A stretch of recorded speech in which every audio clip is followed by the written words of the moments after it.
Y he titulado este mensaje El camino a la felicidad. El camino a la felicidad. Leemos ahí en nuestra Biblia, Salmo 1.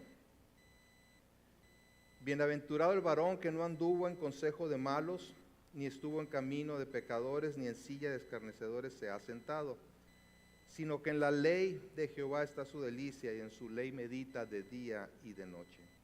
Será como árbol plantado junto a corrientes de aguas, que da su fruto en su tiempo y su hoja no cae, y todo lo que hace prosperará. No así los malos, que son como el tamo que arrebata el viento. Por tanto, no se levantarán los malos en el juicio, ni los pecadores en la congregación de los justos, porque Jehová conoce el camino de los justos, mas la senda de los malos perecerá. Oremos, Señor, nuevamente estamos delante de ti, reconociendo nuestra necesidad de ti. Nos disponemos de todo corazón para recibir tu palabra. Tu palabra es verdad. Tu palabra, Señor, es instrucción, es corrección, es reprensión, exhortación, es enseñanza. Ayúdanos, Señor, a que cada uno de estos aspectos de tu palabra se cumpla en nosotros por el poder de tu Santo Espíritu. Gracias te damos en Cristo Jesús. Amén.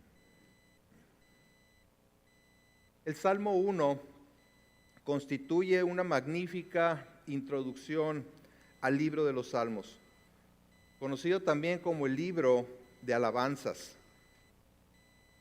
No fue el primero en escribirse, pero el Espíritu Santo guió a los editores para ponerlo al inicio, ya que junto con el Salmo 2 proveen una gloriosa entrada para todo el libro de los Salmos. Ambos invitan a venir y adorar al Señor, perseverando en comunión gozosa con Él para una vida plena y eterna. El Salmo 1 inicia describiendo el camino de la bienaventuranza, y el Salmo 2 afirmando que el Señor reina y que serán bienaventurados todos los que honran al Hijo y confían en Él. El Salmo 1 presenta el camino de la vida, pero no solamente la vida, sino la vida dichosa, definido este camino por la comunión con el Señor y el alejamiento del pecado. Esto es lo que identifica a una persona bienaventurada.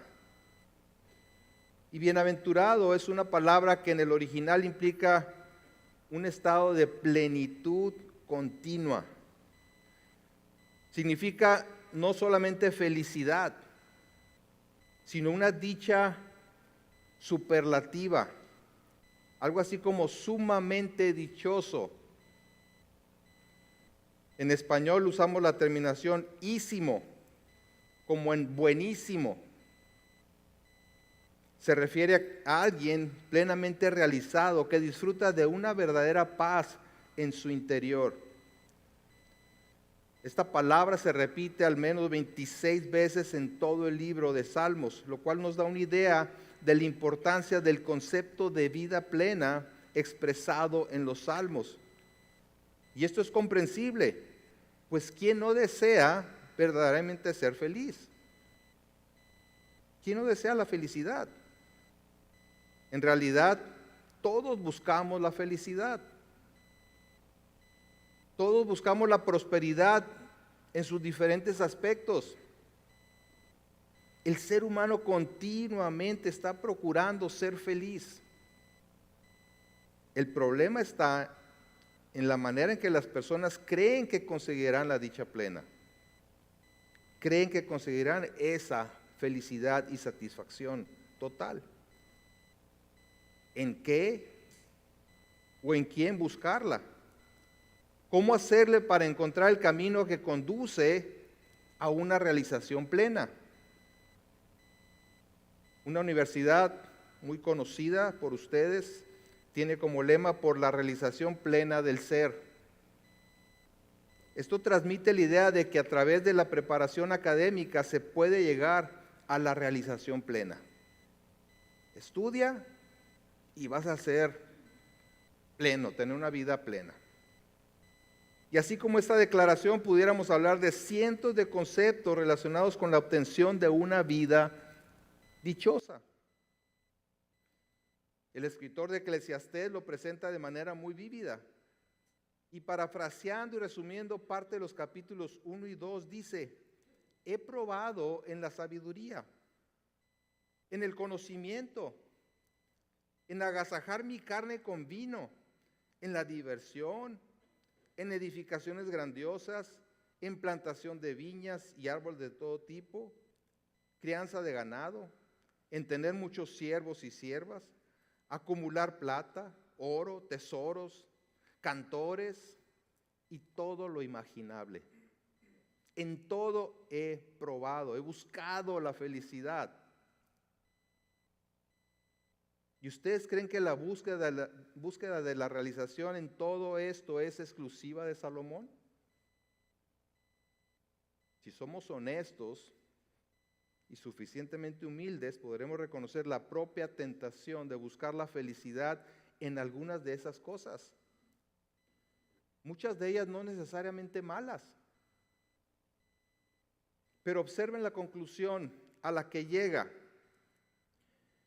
En Eclesiastés 2:10 dice: no negué a mis ojos ninguna cosa que desearan, ni aparté mi corazón de placer alguno, porque mi corazón gozó de todo mi trabajo, y esta fue mi parte de toda mi faena. Miré yo luego todas las obras que habían hecho mis manos, y el trabajo que tomé para hacerlas.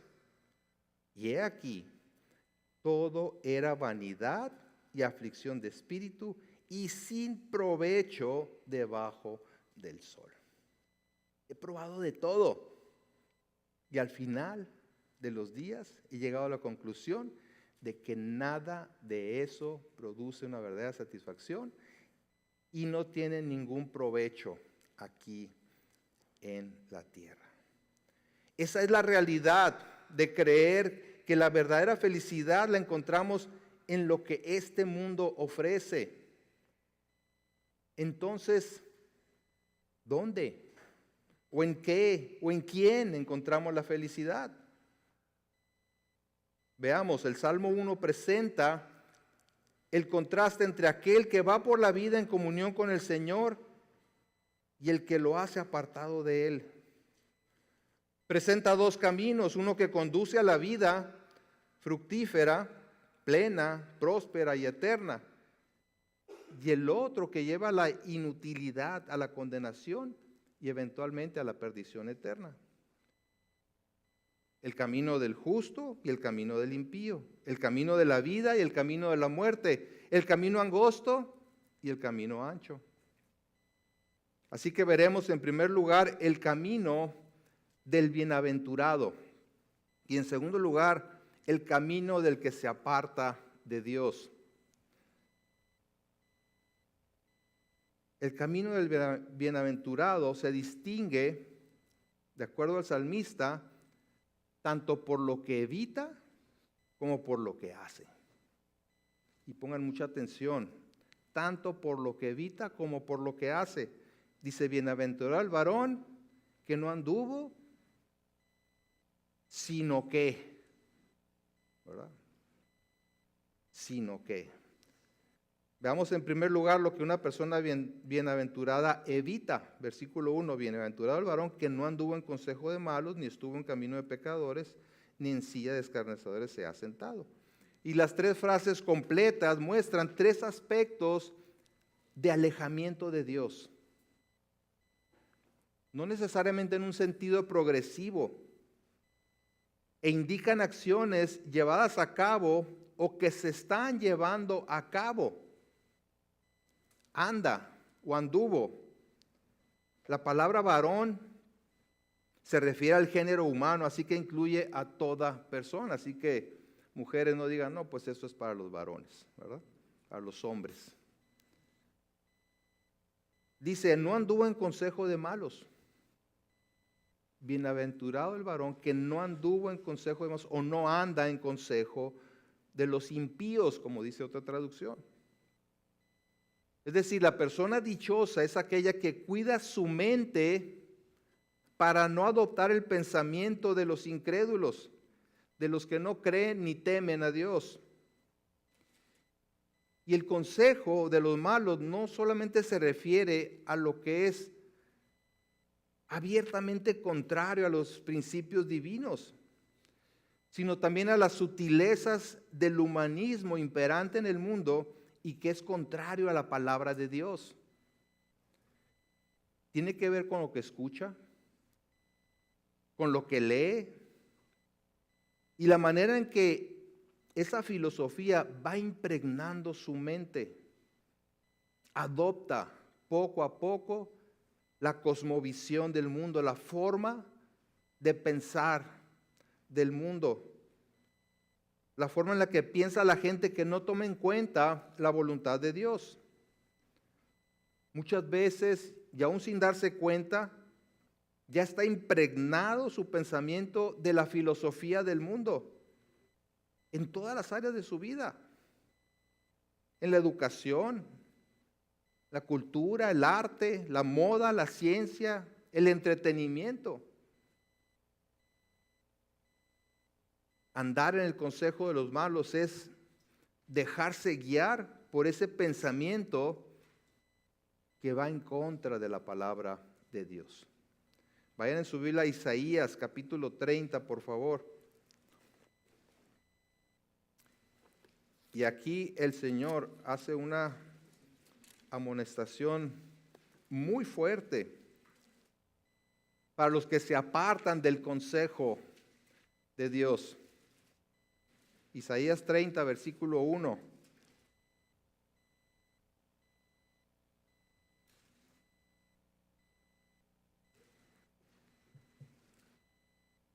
Dice Isaías 31, hay de los hijos que se apartan, dice Jehová, para tomar consejo y no de mí, para cobijarse con cubierta y no de mi espíritu, añadiendo pecado a pecado. Que se apartan para descender a Egipto y no han preguntado de mi boca, para fortalecerse con la fuerza de Faraón y poner su esperanza en la sombra de Egipto. Evidentemente, Egipto y Faraón representaban el poderío del mundo, la máxima sabiduría. Pero vean el versículo 3, pero la fuerza de Faraón se os cambiará en vergüenza y el amparo en la sombra de Egipto en confusión. Cuando estén sus príncipes en Zoán y sus embajadores lleguen a Anes, todos se avergonzarán del pueblo que no les aprovecha, ni los socorre, ni les trae provecho. Antes les será para vergüenza y aún para oprobio. Fuerte reprensión de Dios para su pueblo, que ha preferido refugiarse en el consejo del mundo, representado aquí por Egipto y Faraón. En Romanos 12:2 dice, no os conforméis a este siglo. Es decir, no se amolden, no imiten la forma de pensar del mundo actual. El hombre bienaventurado es el que no se deja llevar por el consejo de aquellos que no reconocen ni aceptan la sabiduría de Dios. Por ejemplo, la gran mayoría de las corrientes de la psicología, en donde el centro de todo es el ser humano y sus sentimientos, y no la realidad de su pecado y la necesidad de arrepentirse y volverse a Dios y a sus principios y preceptos. Alguien dijo, el pecado nunca comienza con un acto grande, sino con una voz a la que decidimos escuchar. ¿Qué fue lo que le pasó a Eva? ¿Qué fue lo primero que hizo? Prestó atención a la voz de la serpiente. Entonces, en primer lugar, la persona bienaventurada se distingue porque no anda en el consejo de los malos. Pero tampoco estuvo en camino de pecadores, o no está en camino de los impíos. Es decir, no solamente cuida su mente, sino que no participa con los pecadores en sus prácticas alejadas del camino recto. Esta persona atiende lo que dice Proverbios 4, versículos 14 y 15, donde dice: no entres por la vereda de los impíos, ni vayas por el camino de los malos. Déjala, no pases por ella, apártate de ella, pasa. Clarísimo, ¿verdad? No entres por la vereda de los impíos, por el camino de los impíos. No nomás no entres, no pases por ella, apártate, dice, de ella. ¿Okay? Entonces, una persona bienaventurada es alguien que ha determinado no contaminarse con las prácticas pecaminosas de quienes lo rodean y que están alejados de Dios. Observen que no dice que no se ha juntado con pecadores, sino que no ha estado en sus caminos. Es decir, no ha participado con ellos en esas prácticas. Y creo que es justo decir que todos en algún momento nos hemos detenido en el camino de los pecadores. Hemos caído en prácticas que van en contra de la voluntad de Dios. Cada quien sabe en qué. Tal vez has optado por mentir en lugar de confiar en el Señor. O has preferido hacer algo sabiendo que no le agrada a Dios porque así te conviene. Porque así obtienes algo que tanto deseas. Entonces, bienaventurado el varón que no anduvo en consejo de malos, ni en silla de pecadores, ni en camino de pecadores ha andado, ¿verdad? Pero tampoco en silla de escarnecedores se ha sentado. La persona dichosa no se asocia con aquellos que se burlan de Dios y las cosas sagradas, que promueven el reino de las tinieblas y se mofan de los que piensan conforme a la voluntad de Dios.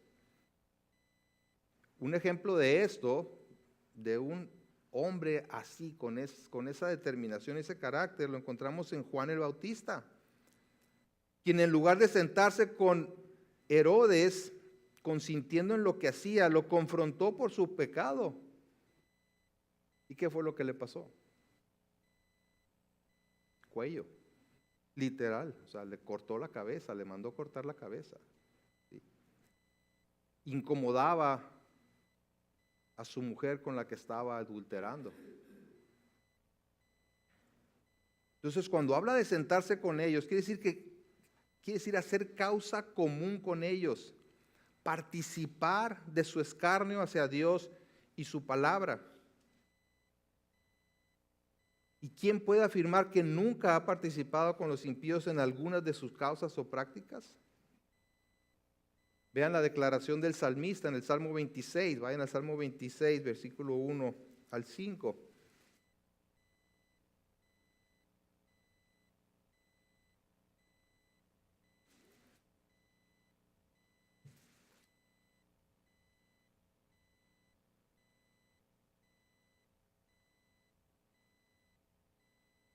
Salmo 26 dice: júzgame, oh Jehová, porque yo en mi integridad he andado.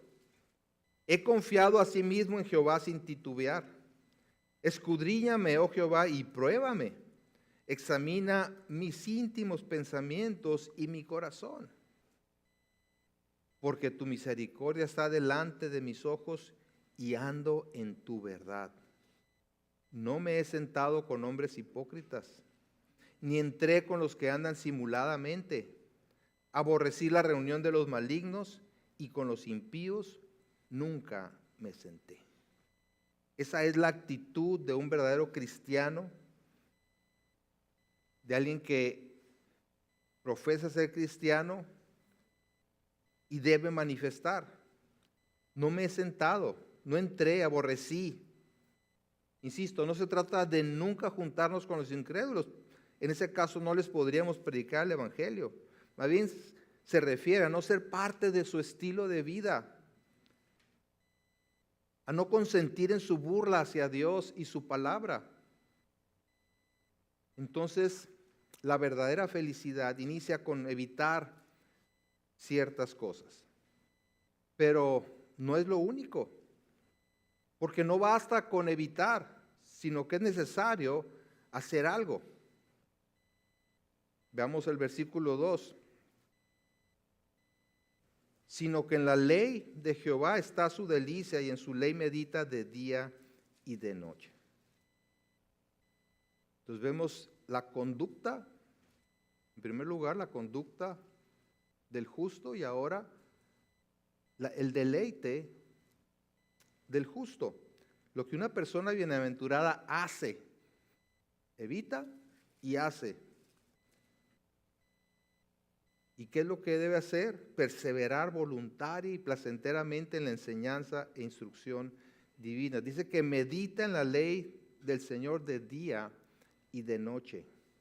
En lugar de basarse en el consejo de los malos, de conformarse o adaptarse al pensamiento de este mundo, su mente es informada, instruida por la enseñanza bíblica. Y esto es posible solo a través de meditar en la palabra del Señor de día y de noche, es decir, en todo tiempo. ¿Por qué? Porque en todo tiempo estamos siendo atacados con la filosofía del mundo. No basta escuchar la palabra, leerla los domingos, solo los domingos, o solo durante los estudios bíblicos. Es algo que debe ser constante en nuestra vida. Meditar significa no solo leer la palabra, sino reflexionar en ella, masticarla conscientemente, ¿sí? Y permitir que nutra el alma. Nuevamente, Romanos 12:2, y ahora completo, dice, no os conforméis a este siglo, sino transformaos por medio de la renovación de vuestro entendimiento, para que comprobéis cuál sea la buena voluntad de Dios, agradable y perfecta. Es necesario estar renovando la mente para ser transformados y comprobar así la voluntad de Dios, lo que es bueno, lo que es aceptable y perfecto.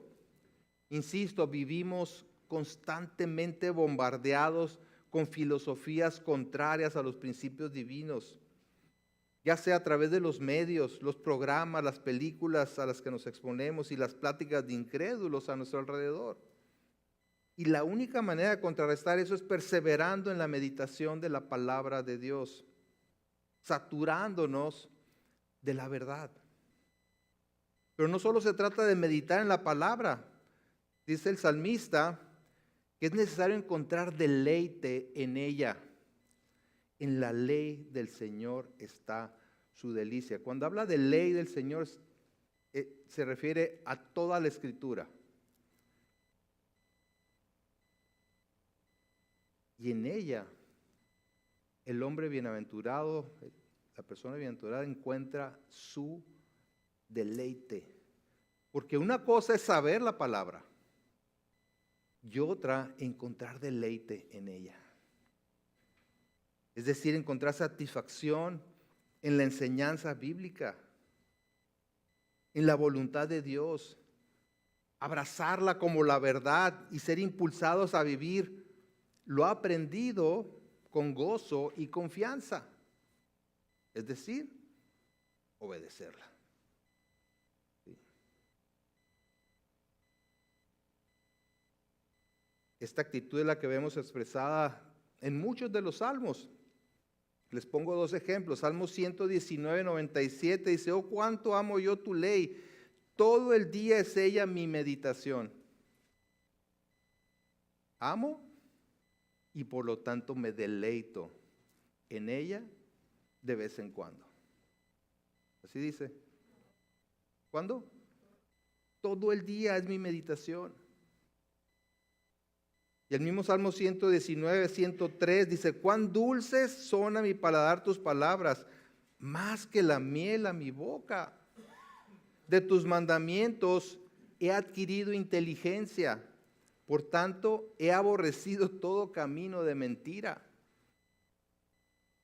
Observen cómo el salmista se deleita en la palabra de Dios y reconoce haber adquirido inteligencia o entendimiento que lo ha llevado a aborrecer todo camino de mentira.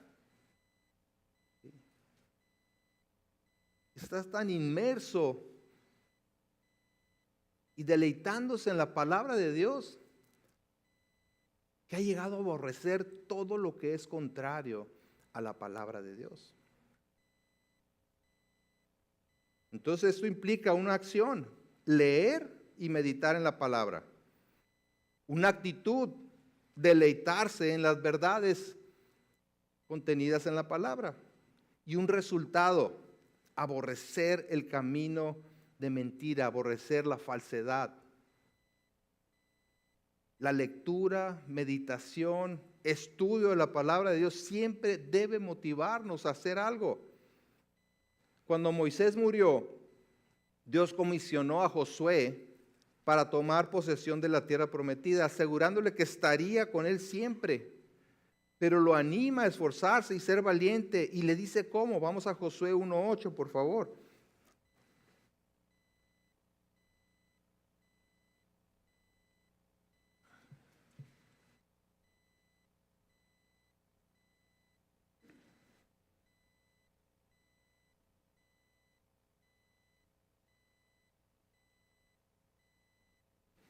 Josué 1:8 dice, nunca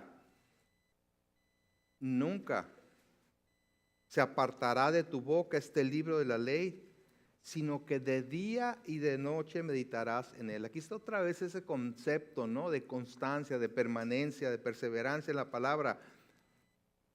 ¿Nada más eso? No, dice, para que guardes y hagas conforme a todo lo que en él está escrito. Eso es extraer de la palabra la riqueza, la sabiduría y el poder para vivir una vida plena. Porque entonces, dice, harás prosperar tu camino y todo te saldrá bien. Meditar en la palabra de Dios para guardar y hacer, es decir, recibir la instrucción y obedecerla. Esto es lo que define a la persona bienaventurada.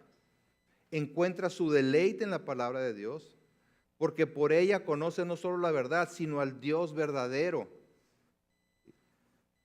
Todos nosotros apreciamos la sana doctrina. ¿Sí o no? La enseñanza no adulterada y no alterada que procede de la Biblia.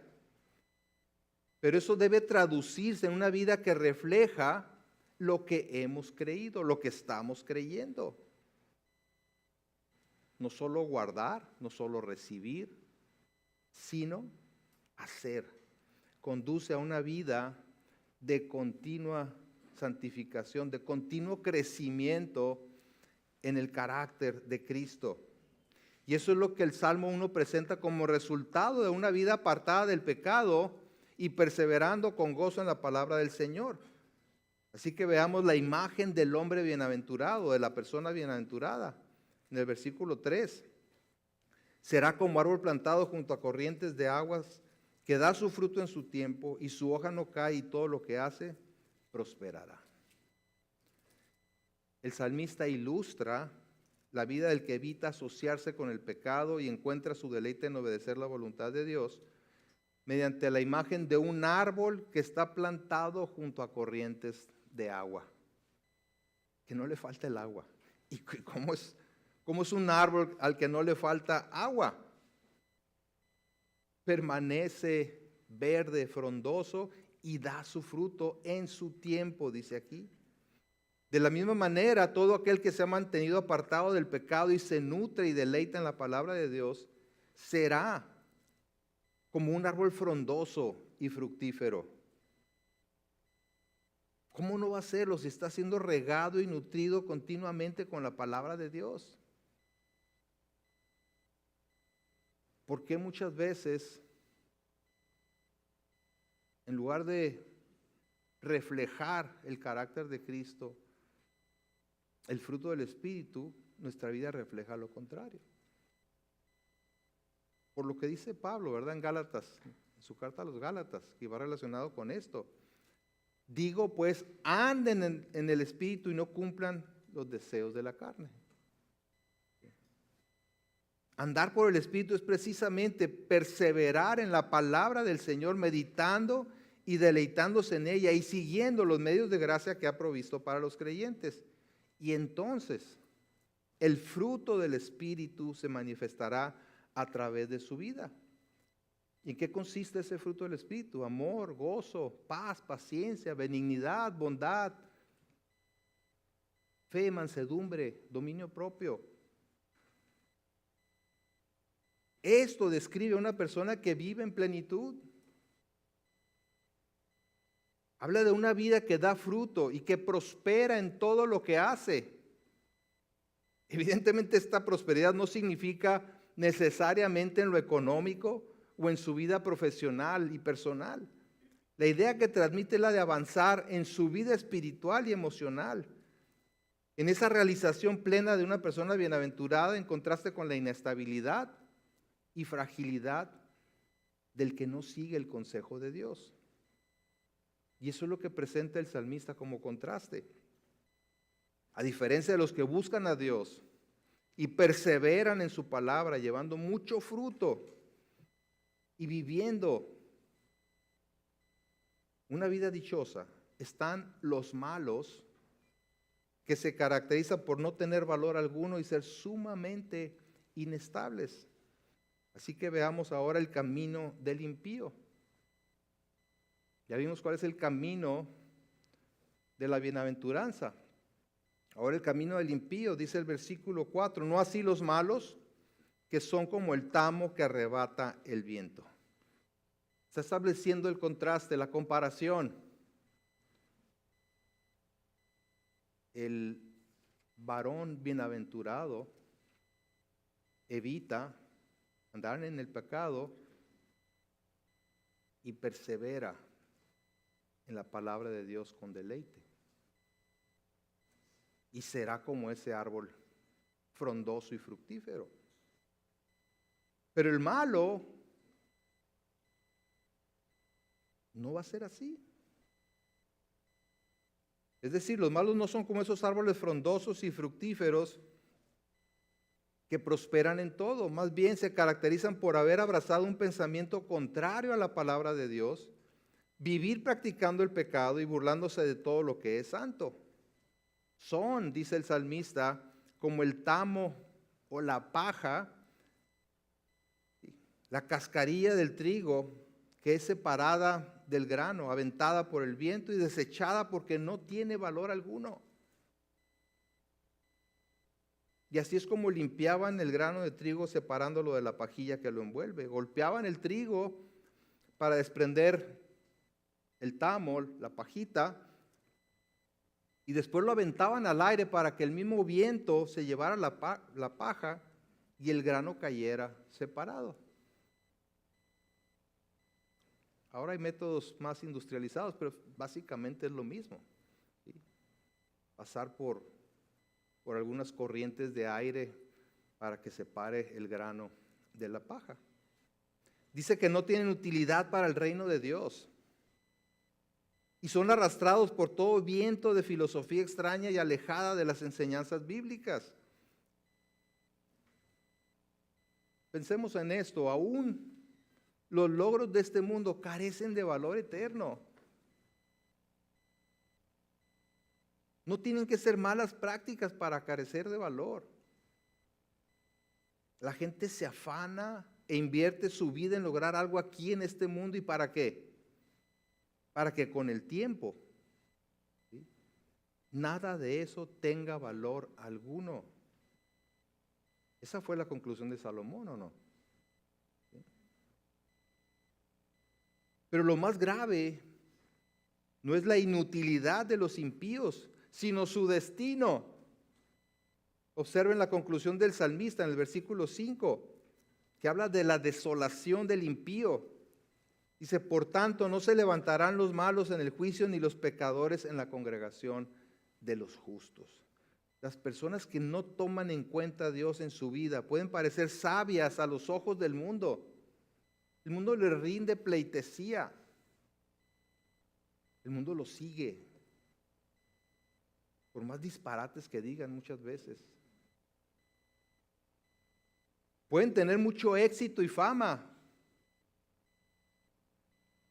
Y pueden burlarse de Dios y de todo lo que tenga que ver con su ley y preceptos.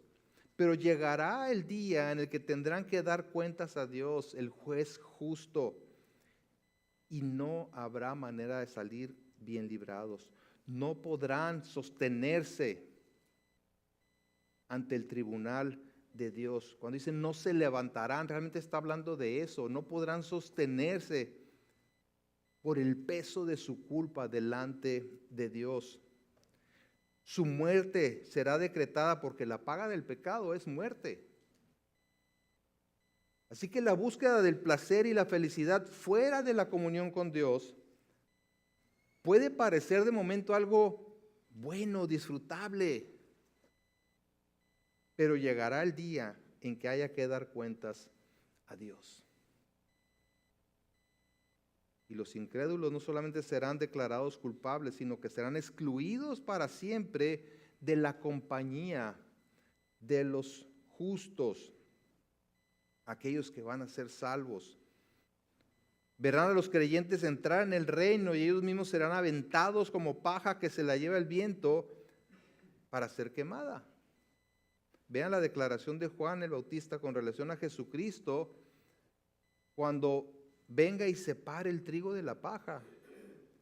En Mateo 3:12, lo leo de la Nueva Versión Internacional, dice, tiene el aventador, o sea, el rastrillo en la mano y limpiará su era, recogiendo el trigo en su granero.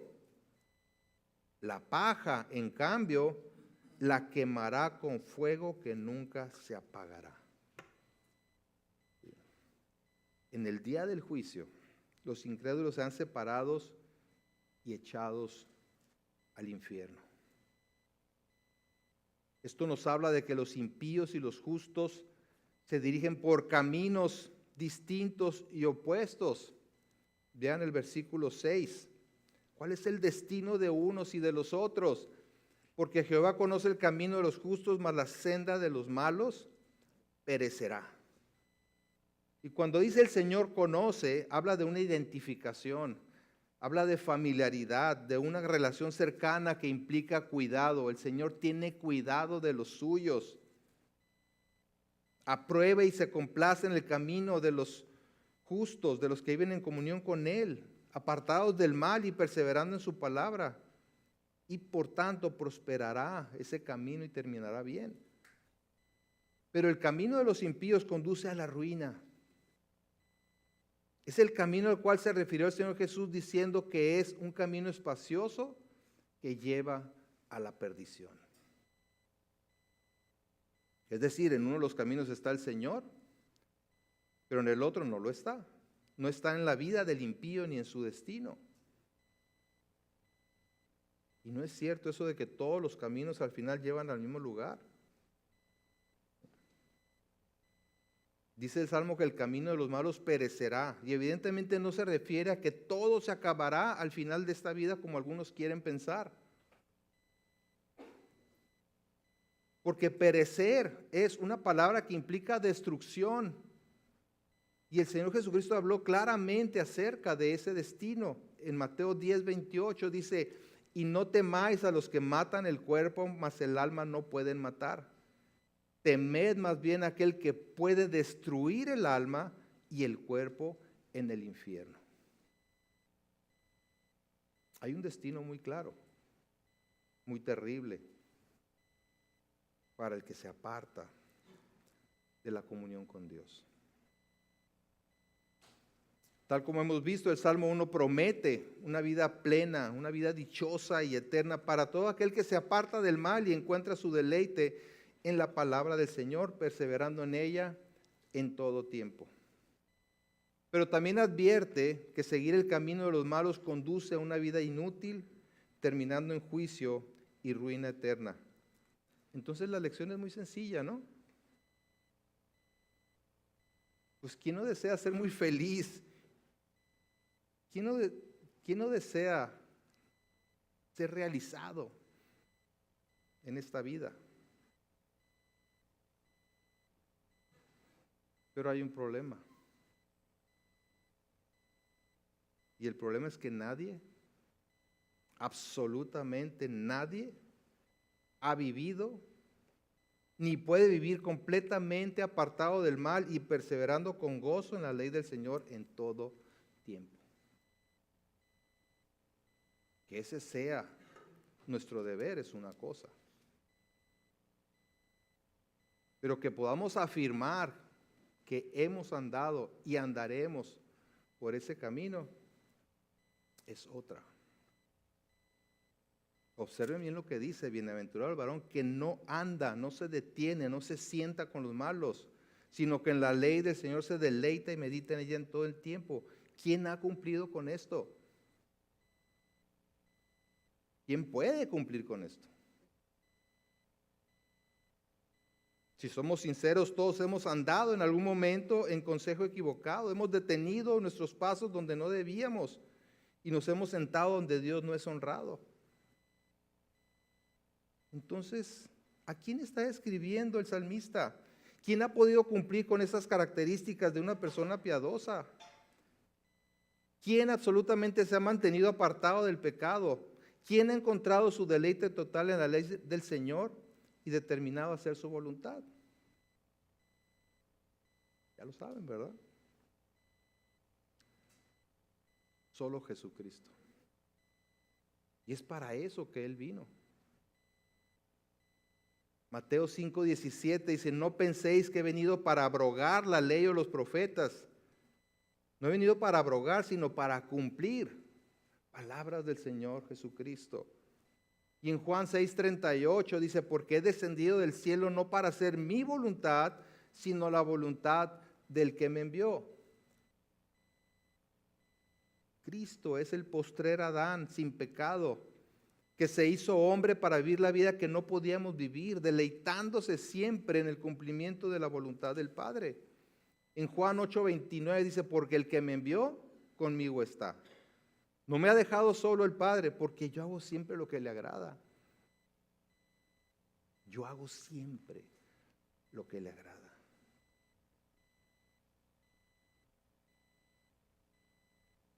Por lo tanto, solo unidos a Él por la fe, podemos aspirar a una vida plena, no solamente aquí y ahora, sino por toda la eternidad.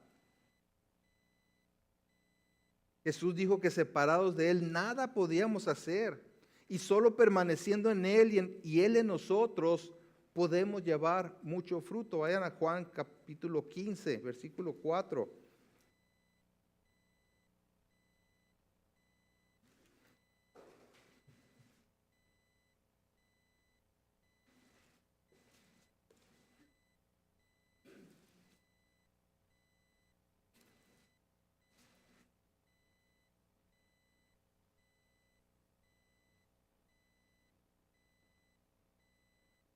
Desde el 1 dice: yo soy la vid verdadera y mi Padre es el labrador.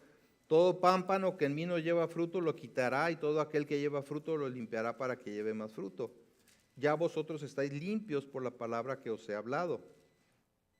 Versículo 4: permaneced en mí y yo en vosotros. Como el pámpano no puede llevar fruto por sí mismo si no permanece en la vid, así tampoco vosotros si no permanecéis en mí. Yo soy la vid, vosotros los pámpanos, las ramas pues. El que permanece en mí y yo en él, éste lleva mucho fruto, porque separados de mí, nada podéis hacer. El que en mí no permanece, será echado fuera como pámpano y se secará, y los recogen y los echan en el fuego y arden. Entonces es permaneciendo en la fuente de vida que podremos llevar mucho fruto espiritual, que tendremos por su espíritu el deseo y el poder de meditar con deleite en la palabra de Dios y apartarnos del mal. Y el orden aquí es muy importante.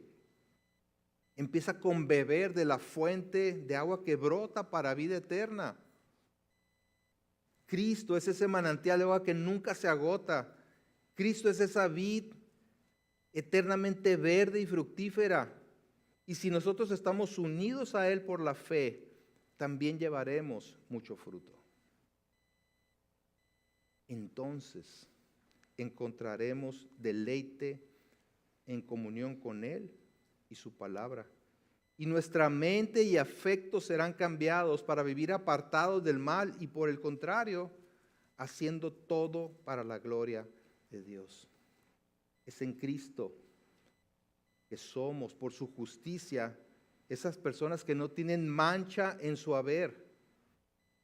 Y hemos sido declarados justos.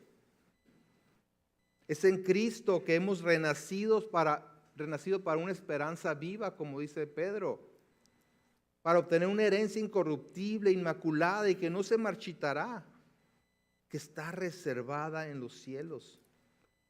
Mediante la fe somos protegidos por el poder de Dios para la salvación que está preparada para ser revelada en el último tiempo.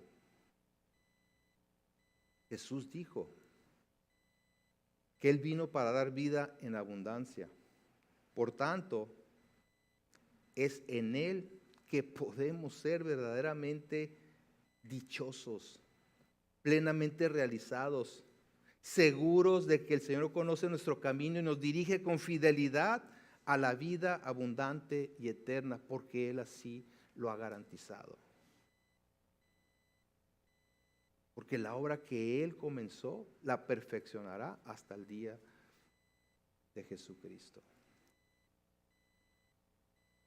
Solo permaneciendo en Él es que podemos aspirar a una vida plena, tal como lo ha prometido en Juan 10:10, que dice: yo he venido para que tengan vida y para que la tengan en abundancia. Es importante tener esto en cuenta. Dejemos de buscar la felicidad en lo que el mundo ofrece, porque finalmente nos va a decepcionar. El engaño está ahí presente, haciéndonos creer que esto que ofrece el mundo es el camino a la felicidad.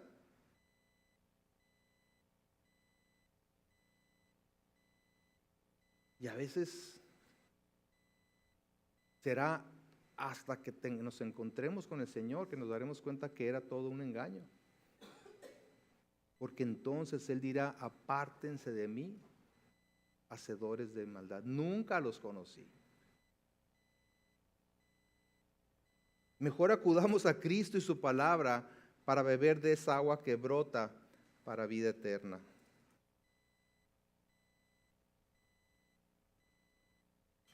Vamos a participar de la cena del Señor como cada primer domingo de mes. Y los que han sido bautizados en Cristo y están libres de cualquier pecado recurrente pueden participar de la cena del Señor.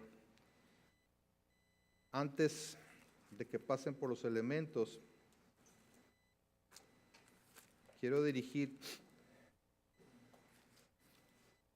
dirigirlos a Juan capítulo 4.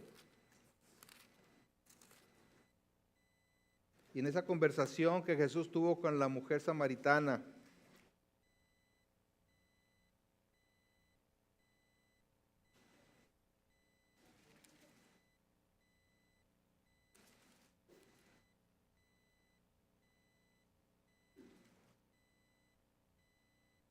Juan 4:13, respondió Jesús y le dijo: cualquiera que bebiere de esta agua volverá a tener sed.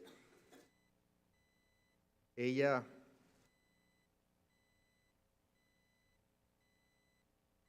acudía a una fuente de agua, a un pozo, para saciar su sed. Pero evidentemente esto era temporal. Y así es cuando nosotros buscamos la felicidad en este mundo, las cosas de este mundo. Podrán saciar ese deseo en nosotros por un tiempo nada más, pero eventualmente eso se va a desvanecer y vamos a querer más. Vamos a buscar en otras cosas, en otras personas, en otras actividades. El versículo 14 es: mas el que bebiere del agua que yo le daré no tendrá sed jamás, sino que el agua que yo le daré será en él una fuente de agua que salte para vida eterna.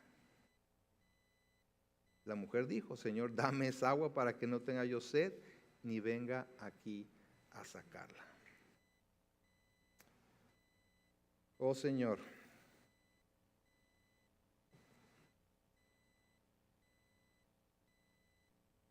perdónanos por cada ocasión en que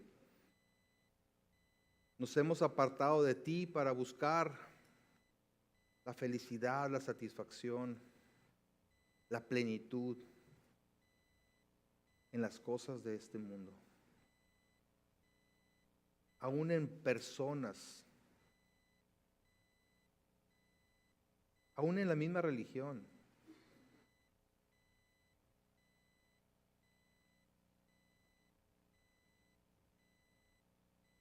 Perdónanos, Señor, porque nos hemos apartado de ti para buscar consejo fuera de ti, para refugiarnos en la supuesta sabiduría y poder de los preceptos de este mundo.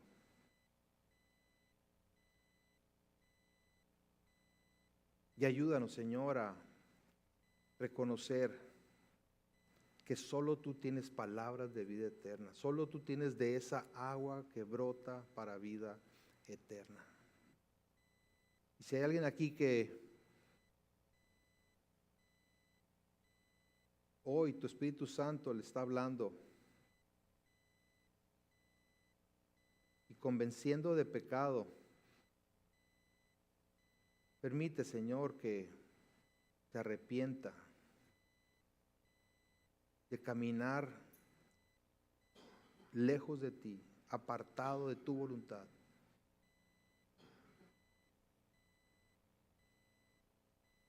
Apartado de la única salvación que es en Cristo Jesús. Guíalo, Señor, a reconocer esto en su vida, a reconocerte a ti, el único y suficiente Salvador.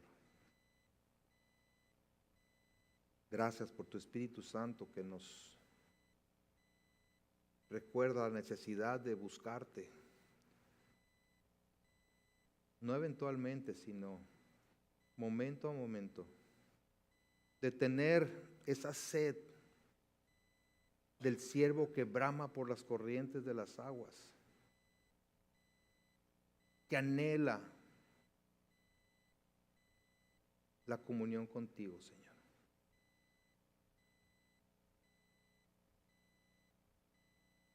Ayúdanos, Señor, a no apartarnos de ti y perseverar en tu palabra, deleitándonos en ella y obedeciéndola. Para tu gloria te lo pedimos. Amén.